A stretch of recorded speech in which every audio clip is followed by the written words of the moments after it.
নমস্কাৰ, good evening. যিবিলাক মানুহে কংগ্ৰেছ কৰি থাকে, আজি এইটো ভিডিঅ'ৰ মাধ্যমত মই জনাই আছোঁ যে কংগ্ৰেছ কৰি আছা, বিজেপি কি কৰিছে এইটো চোৱা। বিজেপি কি কৰিছে, ঠিক আছে। এতিয়া আগফালে চাবা কি কৰিছে বিজেপিয়ে, তেন্তে গম পাবা, ঠিক আছে। এইটো এটা হয় মুম্বাই কোষ্টেল ৰোড, ঠিক আছে। এইটো মুম্বাই কোষ্টেল ৰোড হয় আৰু এইফালে মানে এইফালে চিলিং হয়, চিলিং বেন্দ্ৰা চিলিং, ঠিক আছে। এইটো বেন্দ্ৰা চিলিং হয়। আৰু এইটো চোৱা বিজেপি কি কৰিছে। এইটো আমাৰ মহাৰাষ্ট্ৰত বিজেপিয়ে কি কৰিলে, এইটো চোৱা। এইটো চোৱা বিজেপিয়ে কি কৰিলে আমাৰ মহাৰাষ্ট্ৰত মুম্বাই বিজেপি চৰকাৰ, ঠিক আছে। বিজেপিয়ে যেন কি কৰিলে আপোনালোকৰ সকলোৰ মাজত মই এটা কথা ক'ম যে কংগ্ৰেছে কি কৰিছিলে আজিৰ পৰা 10 বছৰ আগত মুম্বাই মহাৰাষ্ট্ৰত কংগ্ৰেছে আছিল। 15 বছৰ আগত, 10 বছৰ আগত আমাৰ অসমত কংগ্ৰেছ চৰকাৰ আছিল। কি কৰিছিল এতিয়া চোৱা, মামাৰ চৰকাৰে কি কৰিছে। মামাৰ চৰকাৰে নতুন ব্ৰিজ বনাই দিছে, নতুন এয়াৰপোৰ্ট বনাই দিছে, গুৱাহাটী নতুন মেট্ৰ' প্ৰজেক্ট চালু কৰি দিছে, গুৱাহাটী CNG পাম্প। গুৱাহাটীৰ অসমৰ ভিতৰত CNG পাম্প নাছিল, কিন্তু এতিয়া মামাই চালু কৰি দিলে। গুৱাহাটী ইমান ডেভেলপ হৈছে, ইমান সৌন্দৰ্য, মানে চাবলৈ বাহিৰৰ পৰা মানুহ আহে। হেমন্ত মামাই কি না কৰিলে আমাৰ অসমৰ কাৰণত। আজিকালি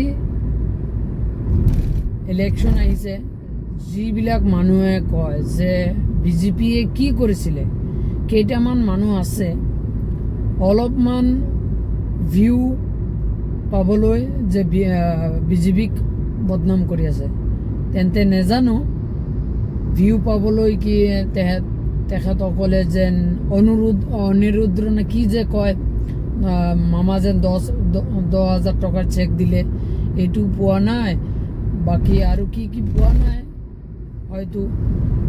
তেন্তে মামাক বদনাম কৰি আছে, ঠিক আছে। তেন্তে মামাক বদনাম কৰি আছে।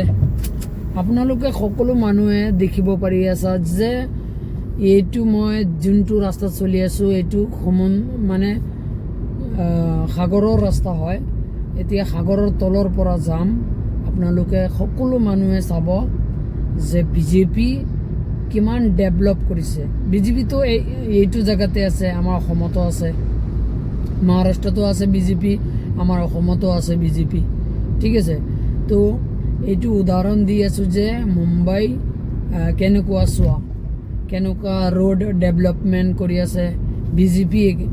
ইমান ডাঙৰ ব্ৰিজ, ইমান ধুনীয়া ৰাস্তা, বিল্ডিং ডেভেলপ, ইমান সৌন্দৰ্য কৰি কিনি বিজেপি চৰকাৰে বনাই আছে। এতিয়া ইণ্ডিয়াৰ ভিতৰত এনেকুৱা নাই যে এটা ৰাস্তাত ফাইটাৰ জেট নামিব পাৰে। কোনে বনাইছে? মামা বনাইছে, হেমন্ত মামাই বনাই দি দিছে যে ইমাৰ্জেঞ্চি লেণ্ডিং কৰিব পাৰিবা আপোনালোকে, যে বায়ুসেনা আছে, বায়ুসেনাই ইমাৰ্জেঞ্চি লেণ্ডিং কৰিব পাৰিব। এইটো এনেকুৱা ৰাস্তা বনাই দিছে মামাই। আৰু কিনো লাগে? মামা কি আমাৰ ঘৰৰ ভিতৰত আহি কিনি কি চাউল আছেনে, দালি আছেনে, এইটো চাব নেকি? আমি যদি কষ্ট কৰি কাম কৰি কিনি পইচা আয়োজন কৰিব নোৱাৰোঁ, সেইটো কি মামা দায়িত্ব নেকি? আমি ঘৰত বহি কিনি টোপনি মাৰি থাকিম, ঘৰত বহি থাকিম, আৰু মামা আহি আমাক খুৱাই দিব, মামাৰ চৰকাৰে আহি আমাৰ ঘৰ বনাই দিব, সেইটো কি মামাৰ দায়িত্ব নেকি? মামাৰ দায়িত্ব হৈছে, বিজেপিৰ হেমন্ত মামাৰ দায়িত্ব হৈছে যে ষ্টেটটো কেনেকুৱা ডেভেলপ কৰিব পাৰে, ষ্টেটটো কেনেকুৱা ৰাস্তা ঘাট বনাব পাৰে, কেনেকুৱা পৰিৱৰ্তন আনিব পাৰে, সেইটো হৈছে মামাৰ কাৰণ। আজি যেন বিজেপিয়ে ইমান বস্তুগুলা ফ্ৰী দি আছে, ৰেচন ফ্ৰী দি আছে, কিবা কিবা ফ্ৰী দি আছে, হা, সেইটো সময়ত কংগ্ৰেছৰ সময়তে আছিল জানো?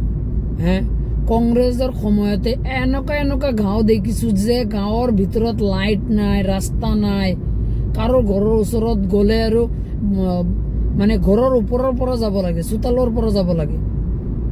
এতিয়াতো বিজেপি আহিছে, ডেভেলপ হৈছে, গাঁৱে গাঁৱে ডেভেলপ হৈছে।